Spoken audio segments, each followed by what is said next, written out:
Hi guys, in today's video we're going to be doing a quick soft glam bridal makeup tutorial. This makeup look is very timeless and super beautiful and easy to create as well. So guys, I'm going to start with my applying a primer, and this is a concealer. This concealer is white. I purposely picked white just so it makes my eyeshadow pop well, and I love the finishing of this concealer. It is matte, it builds really good coverage, and that helps the eyeshadow to pop really well. So the first color I am going to be applying is actually a powder, and I'm going to be taking a 2 shades darker than my actual skin color just to give me a depth in the crease area and almost towards the brow bone. The excess of doing this is to create a depth in that area, and whatever color I am going to be placing on my lid, this will help me blend it out really well. I can see how that is blending well with my bronzer. That is what I want. I just want the look to look really harmonious, and also I wanted to blend my colors, the rest of the eyeshadow colors I'm going to be using. I wanted to blend it out seamlessly, so I'm just going to be taking my time to place the color down. I will not rush it, guys. I'll take my time to place it down. Then after placing it down, then I'll go ahead and use a swirling motion, more like a circling motion. That's a circular motion, just to fade out the edges of the eyeshadow to avoid any form of harsh lines. So basically, I'm placing it down and I'm winging it towards my brow tail, almost to my temple, just to give my eyes a lift. And also, I'm extending it down to the side of my nose.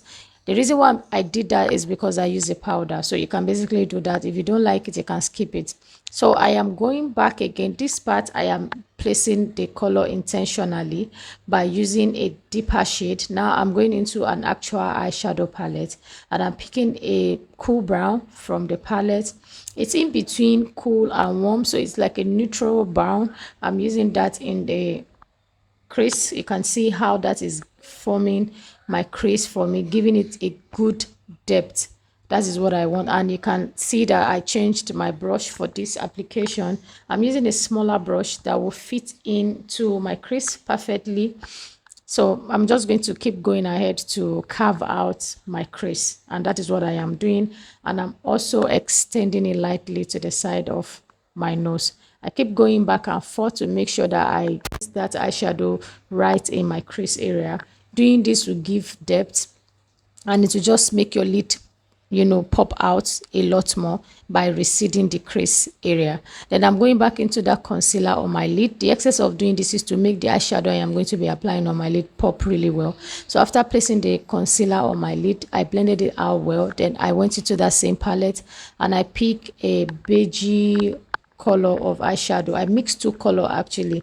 One is lighter and the other is beige. So I had to mix it together just to give me the the desired look I am going for. And after that, I'll go into the same palette and take a black eyeshadow and just use a smaller brush and wiggle that round my lashes, in between my lashes. I'll be going back and forth, and as I am doing that, I am blending out as well. If you want a really dreamy sultry bridal makeup look, don't use a liquid eyeliner. Use a black eyeshadow and just smudge it around the lashes. It will give you an amazing look. Then I went ahead to use a white liner. If you don't want a white liner, use a primer in my waterline. That's from NYX Jumbo Pencil in Milk in my waterline. If you don't want that, you can just skip that for black, or you use brown. Then I'm replicating the colors I place in my crease, in my lower lash line. Then I'm going ahead to use a mascara. So I went back into that smaller brush and the black eyeshadow just to connect the lower part and the upper part of my lash line together to give me that really nice, lifted look. Then I'm going back into my mascara just to bring out my eyelashes really well. And guys, this is the finished look. If you want, you can go ahead and use lashes. If you don't, you can just leave it this way. This looks so timeless, guys. Years to come, you will still see yourself looking the same. This look is beautiful, and I top it with a really nice coral brown glossy lips. I hope you guys enjoy this look. Let me know what you guys think down in the comment section. If you find this very helpful, please don't forget to subscribe, don't forget to share, like, and don't forget to subscribe, guys, for more videos like this. Bye.